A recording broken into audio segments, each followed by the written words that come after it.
Hi friends, இன்னைக்கு நம்ம என்ன பார்க்க போறோம்னு பார்த்தீங்கன்னா ஸ்லீவ் கட்டிங் எப்படி பண்ணுறதுன்னு பார்க்க போகிறோம். ஃபர்ஸ்ட் ஹாஃப் ஸ்லீவ் எப்படி, 2/4 ஸ்லீவ் எப்படி, 2/4 பஃப் வைக்கிறது எப்படிங்கிறத வெரைட்டியாக பார்க்க போகிறோம். ஃபர்ஸ்ட் ஹாஃப் ஸ்லீவ் மார்க் பண்ணலாமா? இப்போ ஹாஃப் ஸ்லீவ் வந்து மார்க் பண்ணணும்னா ஒரு 1.5 இன்ச்சுக்கு ஒரு லைன் பண்ணிக்கணும்.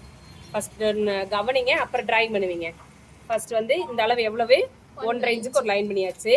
அப்புறம் கையோட உயரம் எவ்வளோனா 6 இன்ச்சு. கையோட உயரம் எவ்வளவு, 6. ஃபர்ஸ்ட்டு க்ளோசிங் நம்ம சைடு இருக்கணும், அதை கவனிச்சுக்கோங்க. க்ளோசிங் நம்ம சைடும், ஓப்பன் வந்து நம்மளுடைய ரைட் சைடும் ஆப்போசிட்லேயும் ஓப்பன் இருக்க மாதிரி பார்த்துக்கணும், சரிங்களா? அதுக்கப்புறம் கை உயரம் 6 எடுத்துட்டோமா, ஆப்போசிட்லேயும் கை உயரம் 6 எடுத்துக்கலாம். எடுத்துட்டு ரெண்டையும் லைன் பண்ணிக்கணும். ஏன் 2 டைம் 6 எடுத்தோம் அப்படின்னு பார்த்தீங்கன்னா, லைன் நேராக வர்றதுக்காக. அடுத்து நம்மளுடைய ரைட் சைடு கோடு இருக்குது பார்த்தீங்களா, 1.5 இன்ச்சு கோடு, அந்த கோட்டு மேலே கை சுற்றளவு 5.5 இன்ச்சு எடுக்கிறோம். கை சுற்றளவு எவ்வளவு, அது எப்படி இப்படி மார்க் பண்ணிக்கணும், நேரா மார்க் போட்டு இப்படி மார்க் பண்ணிக்கணும். கை உயரம் எப்படி எடுத்துங்கிறதுக்கு ஏரா மார்க் போட்டு இப்படி மார்க் பண்ணிக்கணும், சரியாடா? அடுத்து வந்து அடிக்கை உயரம். அடிக்கை உயரம் வந்து மேலேருந்து டைரெக்டாக கீழே எடுத்துக்கலாம். கை உயரத்துலேருந்து டைரெக்டாக கீழே எடுத்துக்கலாம். எவ்வளவுனா 3 இன்ச்சு. இது ஏரா மார்க் இப்படி போட்டு இப்படி எடுத்துக்கிறோம். அதாவது ஹேப் கைட் அடிக்கை உயரம் மேலேருந்து கீழ், சரியாடா? இது 3 தான் வருமானம் உங்களுக்கு சொல்லி கொடுத்துருக்கேன். லீனாக இருந்தால் 2.5, நார்மலாக இருந்தால் 3, ஃபேட்டாக இருந்தால் 3, ஓவர் ஹைட் அண்ட் ஃபேட்டாக இருந்தால் 4 இன்ச் வரைக்குமே இந்த டிஃப்ரெண்ட் வரும் அப்படின்ட்டு. அப்படிலாம் இன்னொன்று எப்படி சொல்லி கொடுத்துருக்குறேன், உங்களுடைய பாடி சுற்றளவு இப்போ 36 வந்தால் இதை வந்து என்ன செஞ்சுக்கணும், 10ஆல் டிவைட் பண்ணணும். அப்போ 3.6 இன்ச். அப்போ 3.6ங்கிறது என்ன எழுதுவீங்க, 3.5 இன்ச் எடுத்துக்கணும். அந்த மாதிரி கூட பண்ணிக்கலாம்.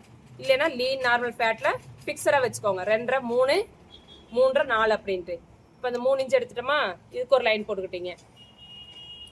இப்போ ஆம்கோலுடைய கிராஸ். ஆம்கோலுடைய கிராஸ் என்னன்னா, டோட்டல் ஆம்கோல் ரவுண்ட் இருக்குல்லடா, அந்த டோட்டல் ஆம்கோல் ரவுண்டோடைய பாதி தான் ஆம்கோல் கிராஸ். இப்போ டோட்டல் ஆம்கோல் ரவுண்ட் வந்து ஒரு 15 வருதுன்னு வைங்க.